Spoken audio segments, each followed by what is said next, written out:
Moscow से एक बहुत बड़ा ऑर्डर मिला और रूस से हेलीकॉप्टर का एक काफिला यूक्रेन की तरफ बढ़ चला।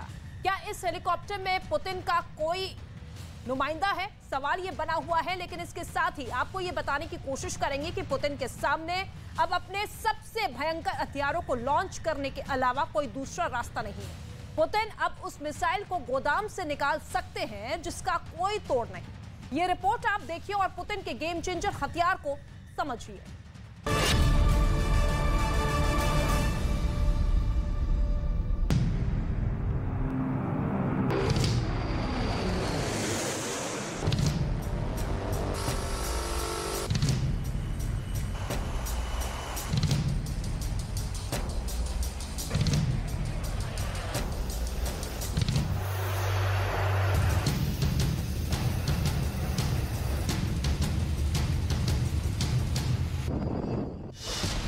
एशिया में बन रहा नया war theatre.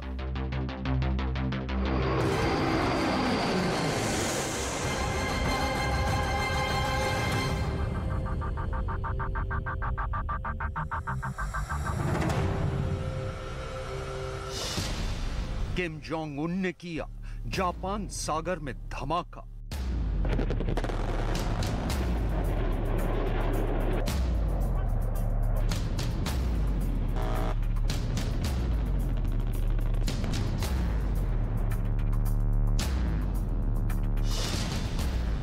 Xi Jinping Putin के निशाने पर जापान।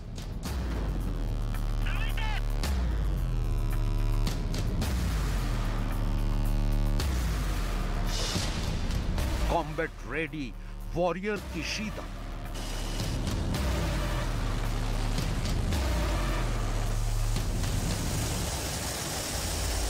यूक्रेन और रूस के बीच जारी तबाही और बर्बादी की जंग की तस्वीरें देखकर दुनिया पहले से ही परेशान है, लेकिन अब दुनिया के एक और इलाके में यूक्रेन युद्ध से भी बड़ी जंग का खतरा पनप रहा है। दरअसल प्रशांत महासागर के नीले पानी में तबाही का सैलाब उठने वाला है। प्रशांत महासागर में महाविनाश की स्टेज सजने लगी है। प्रशांत महासागर में महायुद्ध का वॉर थिएटर तैयार हो रहा है, खासकर जापान सागर में।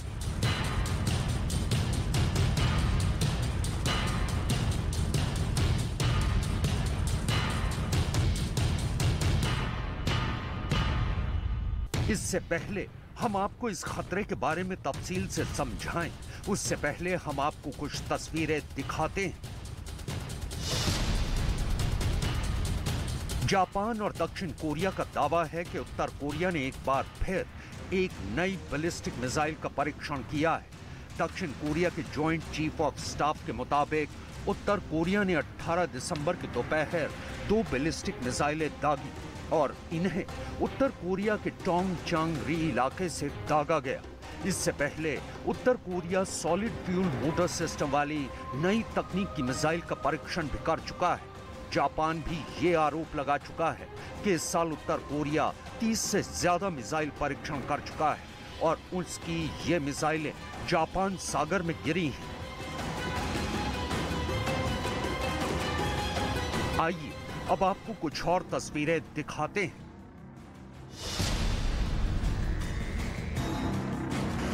एक बर्फीले इलाके से उड़ान भरता ये रूस का strategic missile carrier bomber Tu-95 MS विमान है।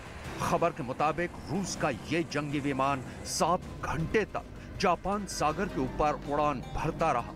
इस दौरान उसके साथ रूसी वायुसेना के Su-30 SM और Su-35S लड़ाकू विमान भी थे। इससे पहले 30 नवंबर को रूस और चीन की वायुसेना ने हिंद प्रशांत महासागर इलाके में एक संयुक्त अभ्यास भी किया था।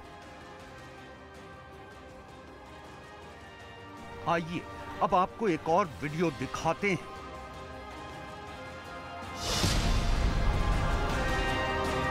ये रूस का बेस्टियन मिसाइल सिस्टम है और इस वीडियो में यह दावा किया गया है कि इस वक्त इसे पैसिफिक आइलैंड में तैनात करने के लिए ले जाया जा रहा है और रूस अपने बेस्टियन मिसाइल सिस्टम से समंदर में 500 किलोमीटर की रेंज में किसी भी टारगेट को निशाना बना सकता है। दरअसल रूस ने जिस पैसिफिक आइलैंड पे अपने इस मिसाइल सिस्टम को तैनात किया है वो जापान के नजदीक है और इस द्वीप के कब्जे को लेकर दूसरे विश्व युद्ध के बाद से ही रूस और जापान के बीच टकराव चल रहा है।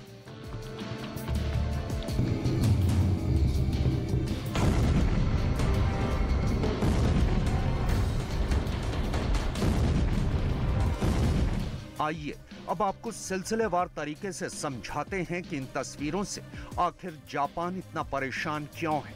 दरअसल ये तमाम तस्वीरें जापान की सुरक्षा पर मंडराते सीधे खतरे से जुड़ी हैं। दरअसल उत्तर कोरिया, चीन और रूस तीनों मिलकर जापान के इर्द गिर्द एक ऐसा ट्रायंगल बना रहे हैं जिसमें उलझकर जापान तबाह भी हो सकता है। लिहाजा अपने ऊपर मंडराते खतरे से निपटने के लिए जापान ने दूसरे विश्व युद्ध के बाद एक ऐतिहासिक फैसला लिया है। जापान सरकार का ये फैसला एक ऐलान की शक्ल में पूरी दुनिया के सामने आया।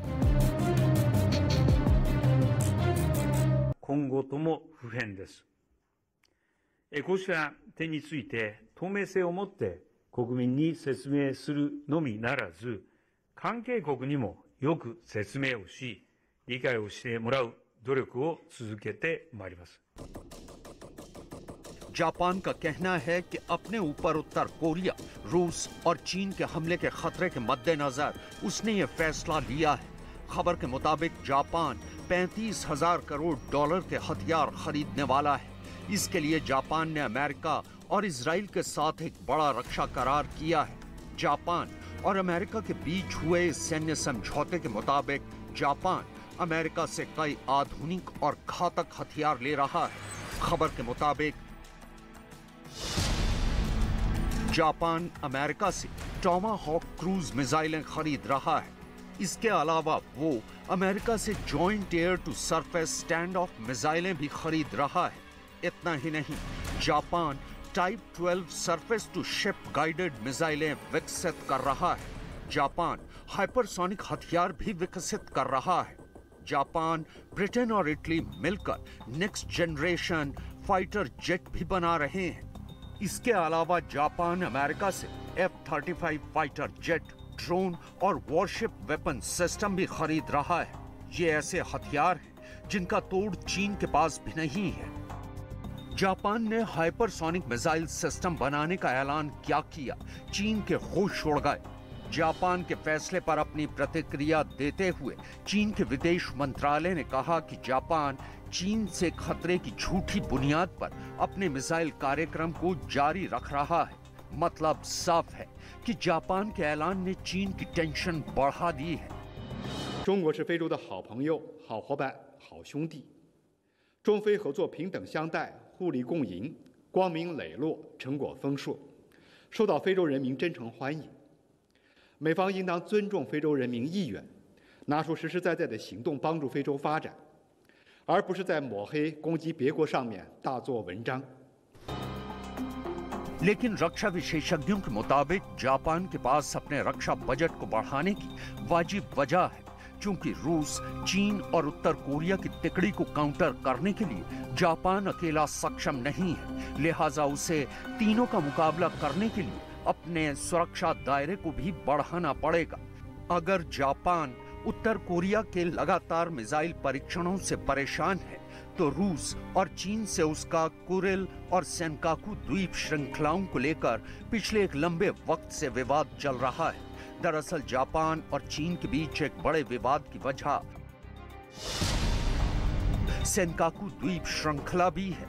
सेनकाकू द्वीप पर जापान का कंट्रोल 1895 से है, लेकिन 1970 में चीन ने इन द्वीप पर दावा करना शुरू कर दिया था।